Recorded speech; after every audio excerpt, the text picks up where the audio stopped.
تکبیر مکے کی فضاؤں میں بلند ہوا۔ 40 مسلمان جب ہو گئے تو پھر میرے رب نے کہا یا ایھا النبی حسبک اللہ، اے نبی تمہارے لیے اللہ کافی ہے، ومن اتبعک من المؤمنین، اور تمہارے لیے اہل ایمان کافی ہیں۔ حضور علیہ السلام کے حوالے سے ان کی حساسیت اور ان کا جوش و جذبہ اور ان کی غیرت ایمانی دیدنی تھی۔ حضرت شاہ ولی اللہ محدث دہلوی علیہ رحمہ فرماتے ہیں کہ 17 مقامات پہ قرآن مجید میں حضرت عمر کی رائے کے مطابق قرآن نازل ہوا۔ یہ اللہ نے حضرت عمر کو شان عطا فرمائی۔ اور پھر جب حضور علیہ السلام کے وصال کے بعد حضرت عمر سیدنا صدیق اکبر کے وصال کے بعد بھی تخت خلافت پہ بیٹھے، 22,55,000 مربع میل پہ آپ کی حکومت کی حدود پھیل گئی، اور حضرت عمر کی حکومت صرف انسانوں پر نہیں تھی، عمر کی حکومت پانیوں پر بھی تھی، عمر کی حکومت آگ پر بھی تھی، عمر کی حکومت ہواؤں پر بھی تھی، اور عمر کی حکومت دھرتی پر مٹی پر بھی تھی۔ آپ جانتے ہیں کہ مصر کے گورنر نے لکھا کہ یہاں تو عجیب کہانیاں ہیں۔ کیا ہوا؟ کہا کہ دریائے نیل اتنی دیر تک چلتا نہیں جب تک ایک نوجوان لڑکی کو زیورات سے آراستہ کر کے نیل میں ڈالا جاتا ہے، پھر نیل چلتا ہے، اور یہ برسا برس رسم جاری ہے۔ حضرت عمر کے پاس جب یہ پیغام پہنچتا ہے تو حضرت عمر نیل کو خط لکھ رہے ہیں، بسم اللہ الرحمن الرحیم، مصر کے نیل کے نام عمر کا خط، اور آگے لکھتے ہیں اے نیل اگر تو اللہ کے حکم سے چلتا ہے تو چل، ورنہ تیری کوئی ضرورت نہیں ہے۔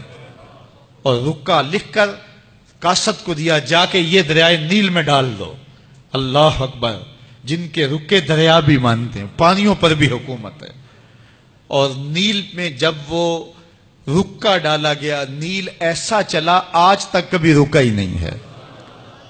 پانیوں پر حکومت، ہواؤں پہ حکومت۔ مسجد نبوی کا ممبر ہے، عمر خطبہ دے رہے ہیں، عراق کے علاقہ نہاون میں جنگ ہو رہی ہے، مدینے سے 1 مہینے کی مسافت ہے، 1 مہینہ مسلسل چلیں تو نہاون آتا ہے۔ حضرت عمر خطبہ دیتے دیتے درمیان میں جملہ معترضہ کا، یا ساریہ الجبل، اے ساریہ پہاڑ نہ چھوڑنا۔ لوگ حیران ہیں کیا ماجرا ہوا کہ ہم سے مخاطبہ ہے، ساریہ نہاون میں ہے، اور کہا ساریہ پہاڑ نہ چھوڑنا۔ 1 مہینے کے بعد جب وہاں سے قاصد آیا، اس نے کہا اللہ نے فتح دے دی۔ کہا کیسے؟ کہا پہاڑ کو چھوڑ کر دشمن پر ٹوٹنے لگے تھے، آگے بڑھنے لگے تھے، ان پر حملہ آور ہونے لگے تھے۔ اچانک عمر کی آواز آتی، پہاڑ کو نہیں چھوڑنا، کیونکہ اگر ہم پہاڑ کو چھوڑ دیتے دشمن پیچھے سے حملہ آور ہونے کے لیے تیار کھڑا تھا۔ تو کہا بس ہم پہاڑ کو اپنی پشت پہ پھیر رکھا، اور اللہ نے اسی دن ہمیں فتح عطا کر دی۔